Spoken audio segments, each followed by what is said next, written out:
Good news, Hyderabad ORR కి అతి చేరువలో విల్లాస్ APR ప్రాజెక్ట్స్. సార్ నమస్తే సార్ గిరిబాబు గారు. నమస్తే అండి. సార్ గిరిబాబు గారు, ఇప్పుడు మ్యూచువల్ ఫండ్స్లో రిటర్న్స్ విషయానికి వస్తే అందరూ కామన్గా చెప్పుకునే CAGR 12 to 15%. కరెక్ట్ అండి. అసలు ఎంత పర్సంటేజ్లో రిటర్న్స్ వస్తే మనం కరెక్ట్ రిటర్న్స్ని అందుకున్నట్లు? అయితే ఒకప్పుడు అసలు ఈ రిటర్న్స్ అనేవి ఏ విధంగా ఉండేటివి, ఈ రిటర్న్స్ పట్ల పబ్లిక్ మైండ్ సెట్ కూడా ఒకప్పుడు అసలు ఎలా ఉండేది? చాలా మంచి క్వశ్చన్ అడిగారండి. నార్మల్గా 12 to 15% రేట్ ఆఫ్ రిటర్న్ అనేది మీకు కాంపౌండింగ్ ఫ్యాక్టర్లో చాలా మంచి రిటర్న్ అది. సో నార్మల్గా దీనికి ఒక క్యాల్కులేషన్ చెప్తాను. మీ దగ్గర ₹1,00,000 ఉన్నాయి. మీరు తీసుకెళ్ళి safest bank PSU, state bank of India, దాంట్లో డిపాజిట్ చేయండి. సంవత్సరానికి ఎంత వస్తుంది? ఆన్ అండ్ యావరేజ్గా 6% ఉంది. ఇప్పుడు 6.5, సీనియర్స్ అయితే 7%, అరౌండ్ 6 అనుకుందాం. సేఫ్. కానీ అది ఇన్ఫ్లేషన్ బీట్ చేస్తుందా? చెయ్యదు. సో మనం ఏం చేద్దాము, ఆ 6% వద్దు అని చెప్పేసి మీ ₹1,00,000 ఎవరికైనా అప్పిచ్చామనుకుందాం. లెండింగ్ ఎంత ఇస్తారు? ధర్మ వడ్డీ అనుకుంటే ₹2 ఇంట్రెస్ట్. ₹2 కామన్గా. ₹2 వడ్డీ అంటే సంవత్సరానికి పర్సంటేజ్ ఎంత? 24%. కానీ ఎంత రిస్క్ ఉంటుంది అందులో? మీ ప్రిన్సిపల్ కూడా గ్యారంటీ ఉండదు. మీరు తీసుకునేప్పుడు విష్ణు గారు మీరు ఇచ్చారు దేవుడు అండి అంటారు, మళ్ళీ రిటర్న్ ఇవ్వండి అంటే అరే ఇస్తామయ్యా ఇప్పుడు లేవు ఏం చేస్తావు, మీరు దయ్యంలా కనబడతారు. కనుక అంత రిస్క్ ఉంటుంది ఇక్కడ. మనస్పర్ధలు చాలా వచ్చేస్తాయి. ఈ 6% ఎంత సేఫో 24% అంత రిస్క్. అయితే మనకు ఆ రిస్క్ వద్దు. మనం ఏం చేద్దామంటే అంత రిస్క్ ఉన్న 24% వద్దు, ఇంత సేఫెస్ట్ ఉన్న 6% వద్దు. మనము ఎంత రిటర్న్ వస్తే మరి సాటిస్ఫై అవుతాం? ఒక క్యాల్కులేషన్ ఉంది. You make the average of risk full and risk free. ఎట్లా అంటే 6% రిస్క్ ఫ్రీ, 24% రిస్క్ ఫుల్ కలపండి 30%, యావరేజ్ చేయండి 15%. అంటే 15% కనుక రిటర్న్ వస్తే this is the average of risk full and risk free. ఇక డౌన్ సైడ్ ఎంత కనీసం రావాలి అంటే, నేను బ్యాంక్లో పెడితే 6 వస్తుంది కదా, నేను బ్యాంక్లో పెట్టకుండా ఇక్కడికి వచ్చాను కాబట్టి stock market is subject to market risk కాబట్టి ఎంత కొంత రిస్క్ తీసుకుంటే రివార్డ్ కూడా రావాలి నాకు. Always risk should pay reward. కనుక మినిమం బ్యాంక్ 6 కంటే కనీసం డబల్ రావాలి, అంటే 12%. So 12% minimum on lower side, higher side risk free and risk free యొక్క యావరేజ్ 15%. సో 12 to 15% కనుక నేను సాధించగలిగితే my returns are always excellent and good. అయితే మీరు చెక్ చేసుకుంటే 1995, 96 అంటే ఇక్కడ నుంచి ఒక 25 సంవత్సరాలు వెనక్కి వెళ్తే 94, 95 ఆ టైంలో వెళ్తే మనకు PSU బ్యాంకులు, పోస్ట్ ఆఫీసు, తర్వాత కొన్ని గవర్నమెంట్ బ్యాంక్స్ దాదాపుగా 12-13% వడ్డీ రేట్ ఇచ్చేవి. ఈవెన్ PPF కూడా మోర్ దెన్ 12% ఇంట్రెస్ట్ ఉండేది ఆ టైంలో. 1980s, 90sలో 12% PPF కూడా. 12 ఇంకా ఎక్కువ ఉండేది. అండ్ LICలో పెన్షన్ పాలసీస్ కొన్ని మోర్ దెన్ 12 ఉండేవి. అలా అప్పుడు కట్టిన వాళ్ళకి ఇప్పటికీ 12% వస్తూ ఉంటుంది. ఇక కోఆపరేటివ్ బ్యాంక్స్ మోర్ దెన్ 15 ఇచ్చేవి. NBFCs లైక్ శ్రీరామ్ కానివ్వండి, ఇంటిగ్రేటెడ్ కానివ్వండి, కొన్ని రకాల NBFCs దాదాపుగా 18-20% ఇంట్రెస్ట్ రేట్ కూడా ఇచ్చేవి. ఎప్పుడైతే 18, 20, 12, 13 ఈ పర్సెంటేజ్ వచ్చిందో common man is very happy. అసలు వాళ్ళు వేరే పక్క చూపులు చూసేవాళ్ళు కాదు. బ్యాంకులు పోస్ట్ ఆఫీస్లోనే వస్తుంది. కొంచెం రిస్క్ తీసుకుంటే కోఆపరేటివ్ బ్యాంక్స్ 15 ఇస్తున్నాయి, ఇంకొంచెం రిస్క్ తీసుకుంటే మీకు NBFCలు లైక్ 18-20 ఇస్తున్నాయి. సో నేను చెప్పానే ఫార్ములా 12-15 అది వచ్చినంత కాలం ఏ ప్రాబ్లం లేదు, అందరు హ్యాపీగా ఉన్నారు అక్కడ. ఎప్పుడైతే ఒక దేశం అభివృద్ధి చెందుతూ ఉంటుందో అక్కడ ఒక 3 ఫ్యాక్టర్స్ మనం గమనించాలి. డిపెండెన్సీ ఆన్ అగ్రికల్చర్ తగ్గుద్ది, ఇంట్రెస్ట్ రేట్స్ తగ్గుతూ ఉంటాయి, and dependency on service sector పెరుగుతూ ఉంటుంది. సో ఈ 3 ఫ్యాక్టర్స్ ఒక దేశం అభివృద్ధి చెందుతుంది అని చెప్పడానికి సూచికలు.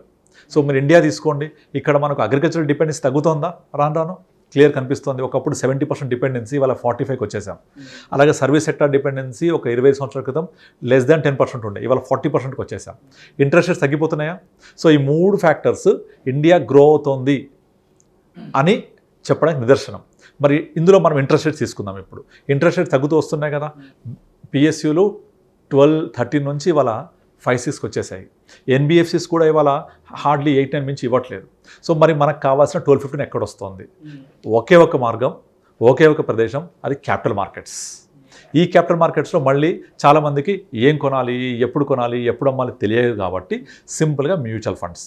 మీరు యావరేజ్గా ఒక 20 years వింటేజ్ ఉన్న మ్యూచువల్ ఫండ్స్ ఏది తీసుకున్నా కూడా ఇవాళ రోజున more than 15 to 18% return generate చేసే ఆల్రెడీ. ఇదంతా గతం. ఫ్యూచర్ చూద్దాం.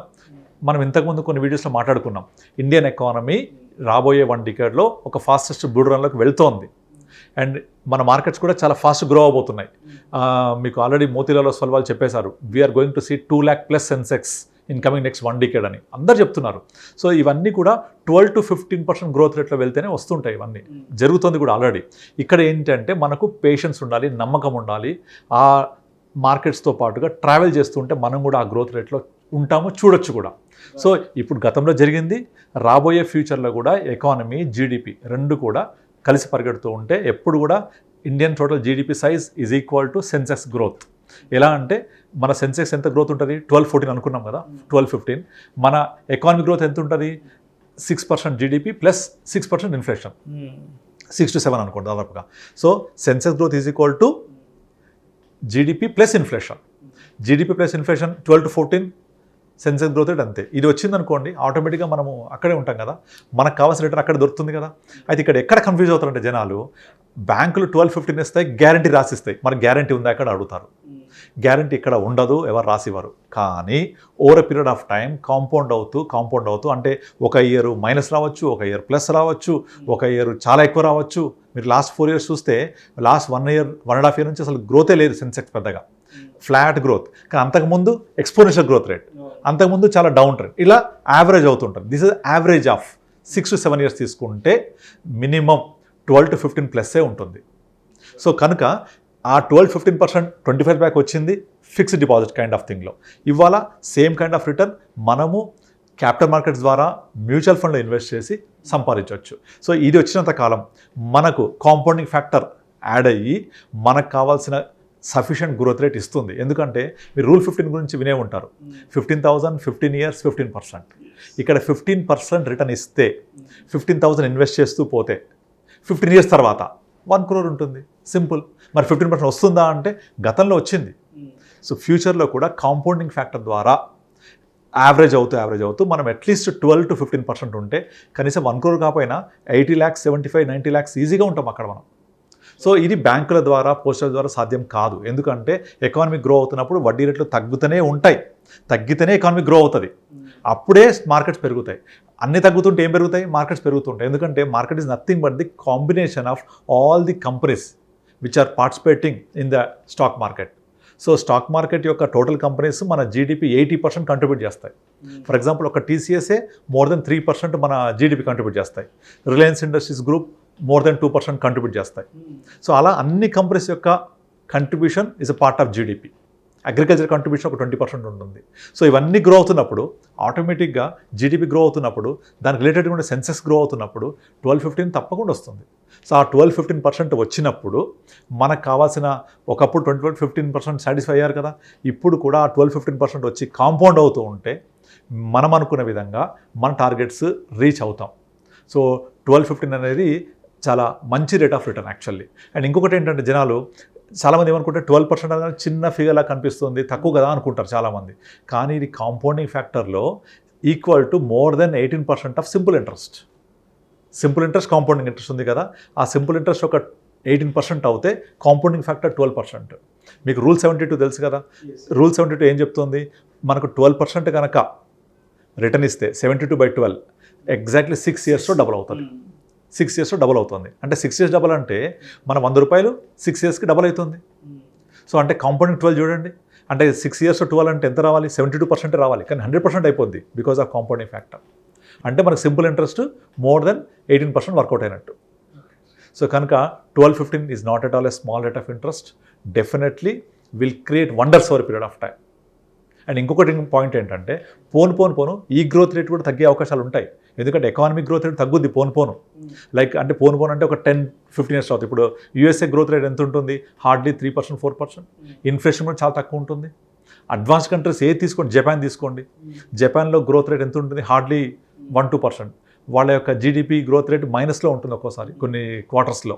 కనుక అవన్నీ కూడా 3-4%కి వచ్చేసాయి. India is the only country where GDP growth rate is more than 7%, inflation is more than 6%. ఈ 6+ ఉన్నప్పుడు మన మార్కెట్స్ అలా పెరుగుతూ ఉంటాయి. ఇవన్నీ కూడా రాబోయే 2-3 డికేట్స్లో తగ్గిపోతే మన గ్రోత్ తగ్గుతుంది ఫ్యూచర్లో. కనుక ఇప్పుడు ఈ 10 years 15 years is the golden period investors చేసుకోవడానికి. ఇక తర్వాత ఈ 12-15 కూడా వచ్చే అవకాశం తగ్గిపోతాయి, రావు. మనం కూడా అడ్వాన్స్ కంట్రీస్ లాగా 6% సమయంలో సెటిల్ అయిపోతాం. అప్పుడు ఇంట్రెస్ట్ రేట్స్ ఇంకా తగ్గిపోతాయి, 2%కి వచ్చేస్తాం ఇంట్రెస్ట్ రేట్స్. ఇప్పుడు జపాన్ తీసుకోండి, interest rate is negative. UK interest rate is hardly 0.3, 0.1. ఇంకా గ్రోత్ ఏముంటుంది? సో అట్లా అనమాట. సో మీరు ఇంట్రెస్ట్ రేట్స్ గురించి ఆలోచించినప్పుడు తగ్గిపోయినా కూడా ప్రాబ్లం లేదు. Similar kind of return or చాలా మంచి రిటర్న్ ఇక్కడ వస్తుంది క్యాపిటల్ మార్కెట్స్లో. Thank you sir, thank you so much. Thank you అండి.